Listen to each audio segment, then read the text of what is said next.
नमस्कार। आज हम इजरायल और ईरान के जटिल संबंधों की ऐतिहासिक पृष्ठभूमि पर चर्चा करेंगे।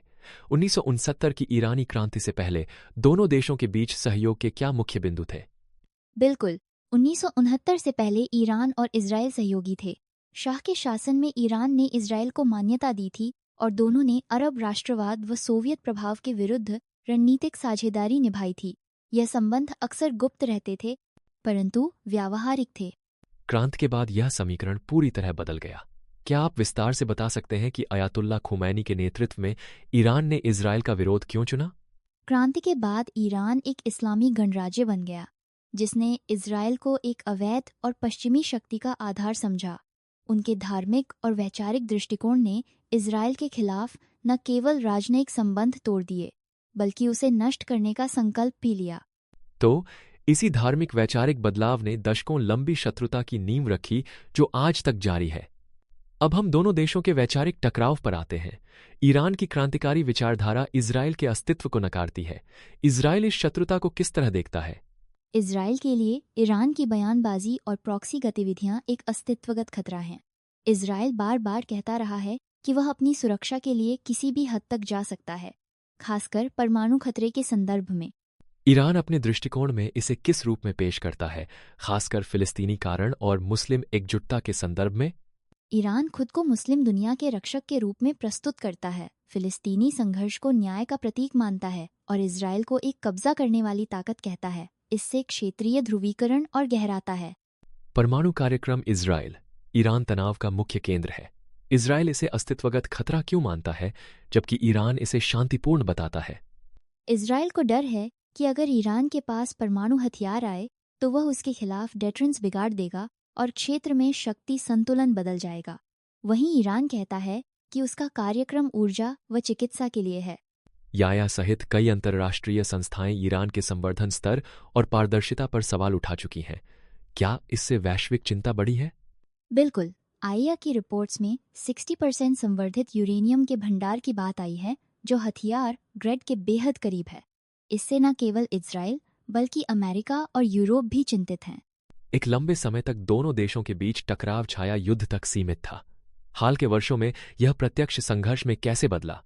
पहले अंधेरे में साइबर हमले, हत्याएं और प्रॉक्सी समूहों के जरिए हमला होता था, लेकिन 2024-2025 में सीधी सैन्य कार्रवाई जैसे दमिश्क में ईरानी वाणिज्य दूतावास पर हमला और इजरायल पर मिसाइल हमले गतिशीलता में बड़ा बदलाव है।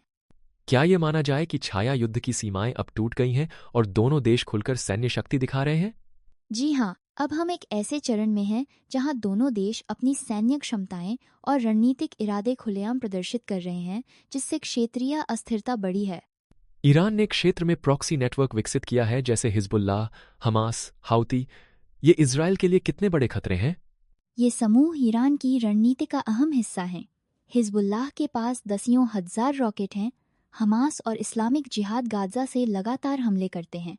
ये इजरायल को कई मोर्चों पर उलझाए रखते हैं। इजरायल ने हाल ही में इन प्रॉक्सी समूहों के हथियार सप्लाई चैनल्स को कैसे टारगेट किया है? इजरायल ने सीरिया और लेबनान में बार बार एयर स्ट्राइक कर हथियार काफिले और मिसाइल निर्माण केंद्रों को निशाना बनाया है, जिससे ईरान के विस्तारवादी प्रयासों को सीमित किया जा सके। 2024-2025 में हुए प्रमुख सैन्य घटनाक्रमों पर चर्चा करें। दमिश्क और ईरान के अंदर हमलों ने किस तरह स्थिति को बदला?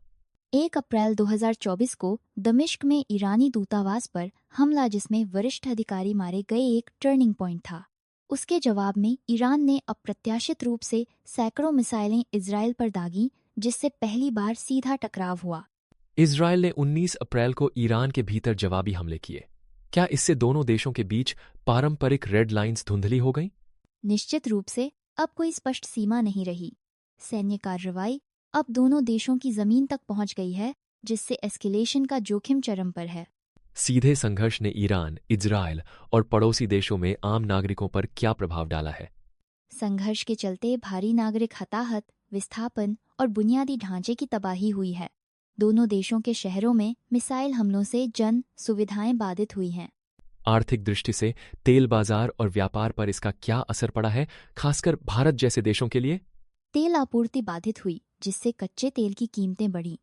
भारत, जो ईरानी तेल का बड़ा आयातक है, उसे ऊर्जा लागत और व्यापार घाटे जैसी चुनौतियों का सामना करना पड़ रहा है। संघर्ष पर अमेरिका, यूरोप, रूस और चीन की क्या प्रतिक्रिया रही है? क्या कोई सक्रिय समाधान की पहल दिखी? अमेरिका ने इजराइल को सैन्य व खुफिया सहयोग दिया, लेकिन क्षेत्रीय युद्ध टालने की भी कोशिश की। यूरोप ने कूटनीतिक समाधान और संयम का आग्रह किया।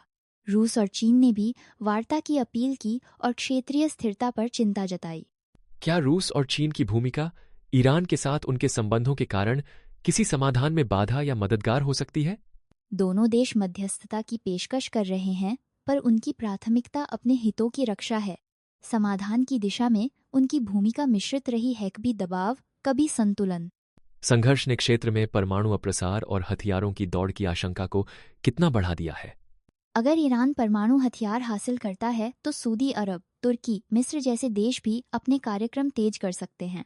यह पूरे क्षेत्र में अस्थिरता और संघर्ष की संभावना को बढ़ाता है।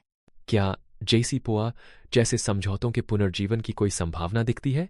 फिलहाल बार बार की विफल वार्ताओं और बढ़ती शत्रुता के कारण इसकी संभावना नगण्य है। सैन्य कार्रवाई और अविश्वास ने राजनयिक प्रयासों को मुश्किल बना दिया है। आखिर में क्या यह संघर्ष पूर्ण क्षेत्रीय युद्ध में बदल सकता है या कोई संतुलन संभव है? स्थिति बेहद नाजुक है। गलत अनुमान या उकसावे से क्षेत्रीय युद्ध छिड़ सकता है। हालांकि दोनों देशों के लिए लागत बहुत अधिक है, इसलिए कुछ हद तक रोके जाने की संभावना भी है। आखिरी सवाल है, क्या वैश्विक समुदाय की सक्रिय भूमिका इस संघर्ष को सीमित या सुलझा सकती है?